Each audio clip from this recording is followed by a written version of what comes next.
मध्य प्रदेश की 28 विधानसभा सीटों में हुए उपचुनाव में भारतीय जनता पार्टी के द्वारा प्रचंड जीत दर्ज कराने के बाद मंत्रिमंडल में विस्तार के कयास लगाने शुरू हुआ और मंत्रिमंडल में शामिल करने विंध्य से कई नाम सामने आ रहे हैं।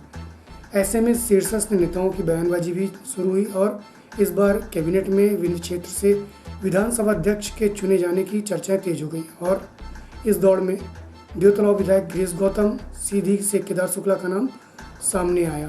पूर्व में रीवा जिले के देवतलाव विधानसभा क्षेत्र के भाजपा विधायक गिरीश गौतम ने भी क्षेत्र की रीवा, सीधी और सिंगरौली जिले की पैरवी करते हुए मंत्रिमंडल में जगह दिलाने की पैरवी की थी। कि रीवा, सीधी, सिंगरौली मिला करके वहाँ की जनता ने 15 में से 14 सीटें भारतीय जनता पार्टी को यहाँ पर प्रतिनिधित्व दिया है। तो स्वाभाविक तौर पर जनता की एक आकांक्षा है कि उसका हिस्सा भी सरकार के भीतर उनके प्रतिनिधियों को मिले और मुझे ऐसा विश्वास है कि इस बार हमारे भारतीय जनता पार्टी के संगठन के लोग, हमारे मुखिया गंभीरता से पर विचार करेंगे और कर रहे हैं और संगठन का निर्णय सर्वोपरि होता है। वो ऐसा चाहेंगे कि मिलना चाहिए तो निश्चित तौर पर मिलेगा। वहीं कैबिनेट में लगातार 3 पंचवर्षीय के कैबिनेट मंत्री रहे रीवा विधायक राजेंद्र शुक्ल, जिन्हें की रीवा सहित पूरे प्रदेश में विकास पुरुष के नाम से पहचान बनी, प्रबल दावेदार हैं। इसी बीच अनूपपुर की सीट पर उपचुनाव से जीतकर आए पूर्व कैबिनेट मंत्री बिसाहू लाल ने भी विंध्य क्षेत्र को प्रतिनिधित्व मिलने के लिए बयान जारी किया। उन्होंने कहा कि विंध्य क्षेत्र से विधानसभा अध्यक्ष चुना जाना चाहिए, जिससे शीतकालीन सत्र में शीघ्रता से कार्य हो सके। आप क्या मानते हैं? देखिए, सब लोग ये चाहते हैं, जो जहाँ के रहने वाले, आप लोग भी जहाँ रहते हैं, आपको सबसे पहले वहाँ से आप लोगों का प्रेम होता है। जिस परिवार में रहते हैं तो उस परिवार से प्रेम होता है। इस तरह विंध्य के लोग हमेशा ये चाहते हैं कि विंध्य क्षेत्र का विकास होना चाहिए और सब लोग अपने क्षेत्र को पहले प्राथमिकता देते हैं। इसलिए विंध्य क्षेत्र के लोग अगर मांग कर रहे हैं तो कोई गलत नहीं है। मैं भी उनका समर्थन करता हूं कि विंध्य से योग्य और अच्छे व्यक्ति को विधानसभा का।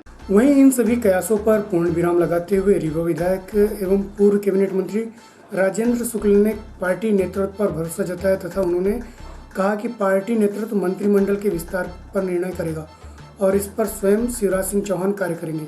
श्री शुक्ल ने कहा कि विंध्य को रीवा से जोड़कर देखा जाता है। ऐसे में लोगों को आस रहती है कि रीवा से मंत्री बनाया जाए, लेकिन पार्टी का निर्णय सर्वमान्य होता है। अच्छा, अभी मैंने ये बयान तो देखा सुना नहीं है, लेकिन आप के माध्यम से जो ये जानकारी मिली है तो बिसाहू लाल सिंह जी विंध्य के वरिष्ठ नेता हैं और यदि उन्होंने कोई बात कही है तो उसका जो हमारे यहाँ पार्टी में जो व्यवस्था है उसमें जो भी आवश्यक संज्ञान है वो पार्टी हर पहलुओं पर विचार करती है, गुण दोष के आधार पर हमेशा फैसला करती है। तो बाकी जहाँ तक उनके बयान का पर रिएक्शन का सवाल है तो मुझे लगता है कि बयान उनका है तो उसके बारे में वही ज़्यादा विस्तार से इस पर बोल पाएंगे। आपको क्या लगता है विंध्य से अभी तक मंत्री नहीं बनाया गया है बिसाहू लाल जी के अलावा?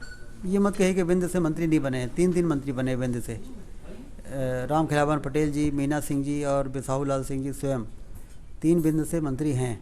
तो विंध्य से कोई मंत्री नहीं है ये कहना ठीक नहीं है। रीवा जिले की जहाँ तक आप बात करते हैं तो रीवा की बात आप करते हैं और विंध्य की बात करते हैं। अभी गिरीश गौतम जी ने भी रीवा, सीधी और सिंगरौली की बात की है। रीवा, सीधी, सिंह, हाँ यहाँ जरूर नहीं है। रीवा संभाग तो नहीं, लेकिन रीवा संभाग में सतना आता है तो सतना से तो हैं। रीवा जिले के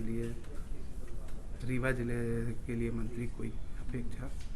ये देखिए, मुख्यमंत्री जी का विशेषाधिकार है और फिर संगठन से चर्चा करके मुख्यमंत्री जी हमेशा निर्णय करते हैं।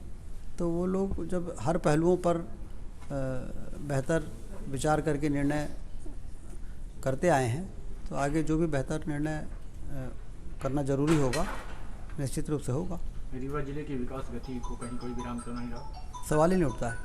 मैं शुरू से कह रहा था कि विधायक मंत्री से कम नहीं होते और आपने 6 महीने में देखा होगा कि जो भी काम कांग्रेस की सरकार में रुक गए थे, चाहे माखनलाल चतुर्वेदी विश्वविद्यालय हो, चाहे इको पार्क हो, चाहे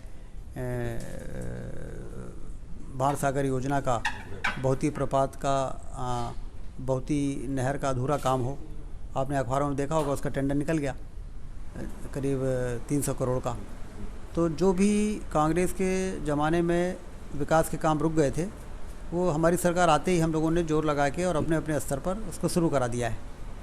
अब 1-2 साल बाद आप देखिएगा, जब सारे काम पूरे हो जाएंगे तो जो अभी लोग कहते हैं कि रीवा बदल गया है, वो पूरी तरह से अपने विकास के ऊंचाई को प्राप्त कर लेगा।